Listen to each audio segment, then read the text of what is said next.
120,000 odd people are going to be given extra coaching to try and help them get back to work. I'm going to just cut straight to the chase on this. I can talk about it for ages, but let's just get straight to the point.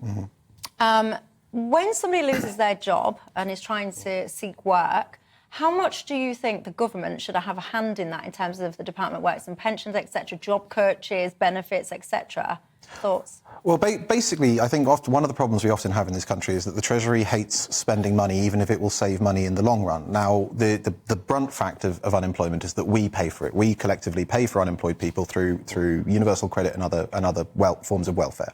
So everyone who gets back into work is someone who's not on welfare anymore, someone who is contributing tax to the economy. So I think the big question with this policy is the money spent going to be paid back more by the dividends of getting people off the welfare books and back into work? If that's the case, then this is a perfectly sensible policy. The question to me is, when you say we'll get them off the welfare books and back into work, let's talk about these welfare books. How much of a safety net, if you like, a handout should there be for people that are able to work physically, mentally, whatever, able to work but not working? Well, so this is the great economic inactivity statistics again. And, you know, there's an awful lot of them and the government's very exercised about them. When you drill into the numbers and you break it down, an awful lot of those people are either in full-time education or, you know, they're retired or whatever. Childcare. So, but the number of people who I think are on out-of-work benefits and are just continually just not working is not all that big. And they are, due to the way the system is structured, given incentives and help to try and get back into work. And I think that's hard to object to because we want these people working fundamentally. And if we refuse to, the answer, all that would happen is they just stay on benefits and all of us would be paying. Well, they wouldn't, because if I was running the country, you say, oh, if they don't get work, all that will happen is they'll stay on benefits. If I was running the country, I'd have cut off. And it'd be a much shorter cut-off than there is now. I'd say, right, if you're physically, mentally able and capable to get work and you don't, well, guess what?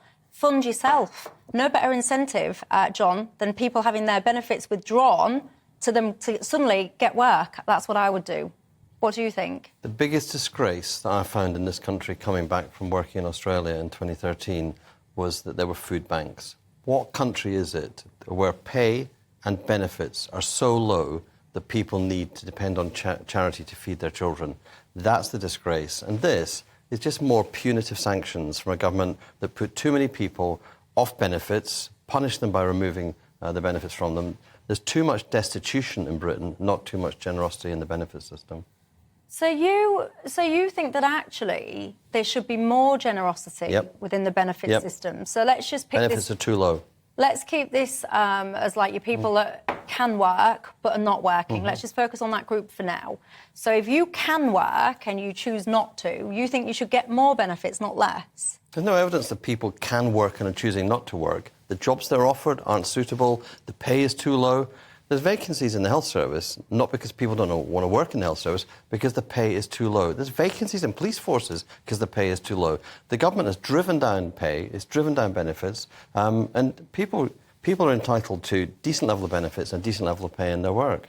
But then where's the incentive to work? So if you raise these benefits, I mean, we could have a conversation, but for time reasons, we'll get into the nuts and bolts. But principle, if you raise the benefits, what is your incentive to people that are able to work to actually go work? If I can earn, let's just say, I'm going to be silly with my figures, so indulge me, but if I can earn, say, £100 a month sitting on my backside not working, and then I can go to work and I can get 120 quid a month, why am I going to go to work if you've just raised my benefits? I might as well stay at home. People go to work for whole loads of reasons. For community, they go to work for self-respect, they go to work to provide for their families. There's not a lot of people out there who need to be harassed into work. The problem is the quality of the jobs that people are offered, the pay that people are offered, and the inflexibility of its ability to fit with their needs for their families. So I just don't think the choice is, as you're saying, between benefits and work, and people are going, I can just live on benefits. People don't do that.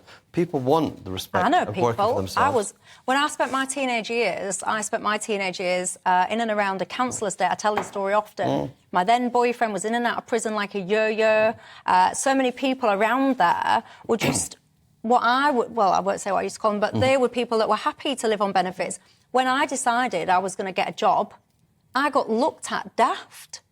Because people would be like, well, why would you go Why? Half of all the children being brought up in poverty in the UK at the moment have got working parents. Something is completely broken in the system, and it is not going to be fixed by more punitive approach to 120,000 people who are claiming benefits. Very quickly, do you think, Henry, that benefits should be increased?